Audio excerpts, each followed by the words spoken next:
Hello everyone, it's a wonderful day, 80 degrees in the winter season and everything like that. But my name is Adadayo Samladeni, Vice President of the ECU chapter of NAACP and also a proud member of TEAM. Today I'm doing a ride-along interview with several ECU police officers, ECU campus police officers, and I hope you guys enjoy what we discuss and the interview questions and the substance. Thank you. Hello, my name is Curtis Hayes. I'm a lieutenant with East Carolina University Police Department. I've been working with ECU for almost 21 years now, and I'm currently over half of the patrol division. Alright, so this is the part where we're going to get in the car, take a little patrol, probably go through this patrol route, and then we're just going to ask a little questions here and there throughout the ride. Hope you guys enjoy what you see and everything. Hopefully you guys are satisfied with how he answers the questions, but we out.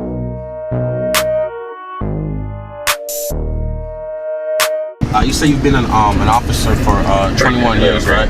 Yes, sir. And so, what made you want to become a police officer? Was it something that you've always wanted to do when you were little, or in high school, or college? Like, what made you? It's something that I've always had an interest in, but when I was younger, even in high school, I didn't think that I was ever going to be a police officer, but it's something that I've always wanted to do. What's your regular patrol route? Like, is this like the route we're taking right now, where we're going through College Hill right now? Is this usually the route that you take whenever you're patrolling campus? Okay, all of our police officers that are on a particular shift that day, we work 12-hour shifts. For that 12 hours, they're assigned to a particular section of campus. So what are those four sections, if you're able to tell us? Okay, this is, College Hill is a part of C-section, for example. C-section consists of most of the buildings that are south of 10th Street. So it's College Hill and athletics. B-section is the main core classroom area of campus. And then A-section is like the West End area, including the Reed Street area, portions of downtown, that property that we have. And then D-section is the Brody School of Medicine. The worst, because you've been here for 21 years, so what's the worst call you've ever gotten?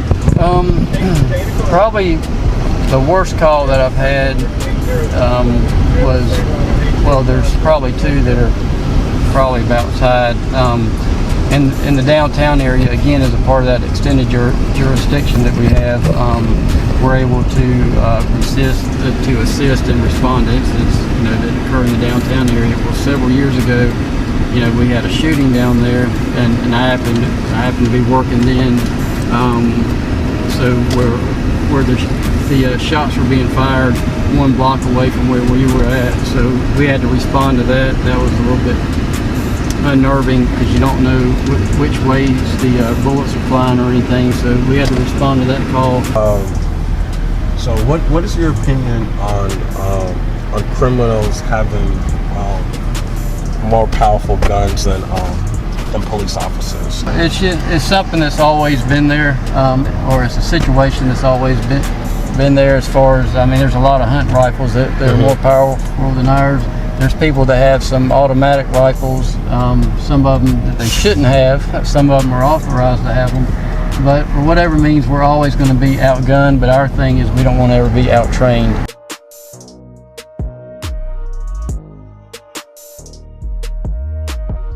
So first off, I'm going to start off with, how long have you been on the force? I have been here for 6 years. 6 years. What's the weirdest call you ever had? Like the call that you was like, okay, this is kind of... You've ever had anything like that? I don't think so. We get calls about animals sometimes on campus. We've had a hawk eating a squirrel one time, and people thought that was kind of weird, but it's nature. So people called you for that? Yes, we get called for anything on campus. Oh, I just remembered. A woman called and she said that there was a fish that was up on the bank and it was breathing heavy, and she thought that it needed to be hooked back into the water. The fish was dying, and I checked on it. I did go out and check on it for her because we got a call about it, but that's probably the weirdest. What is your personal viewpoint on the aspect of police brutality. This might be a lame analogy, but when you go through the McDonald's drive-thru and somebody gives you an order that's not yours, or you don't get something in your bag that you asked for, you get upset, right? And you feel like they're not doing their job, and then you criticize them about it, correct? So I think that's the same way that we look at law enforcement. Is there's always going to be an employee who is not doing their job properly. No matter what job it is, there's always going to be someone who doesn't do it as well as the other person does. There's always going to be great police officers, and there's always going to be police officers that are in the middle, and yes, there's always going to be those police officers that should not be in should not be in law enforcement in the first place. Right. But it's up to supervisors and administrative people to actually look at their police officers on a day-to-day basis and make those changes and weed out the ones that shouldn't be there in the first place. All right, so we're at the end of our of the interview. I just want to thank everyone for watching and listening. Definitely want to thank the officer here for taking in the questions and taking out your time, busy time, to answer the questions. But it was great. Thanks. Thank you, Lieutenant. No problem. It was a pleasure. Yeah. Pleasure. Had a really great time with this interview. Learned a lot about the ECUPD and stuff. So I just want to say thank you one more time. But okay, it's my pleasure, man. no problem, man.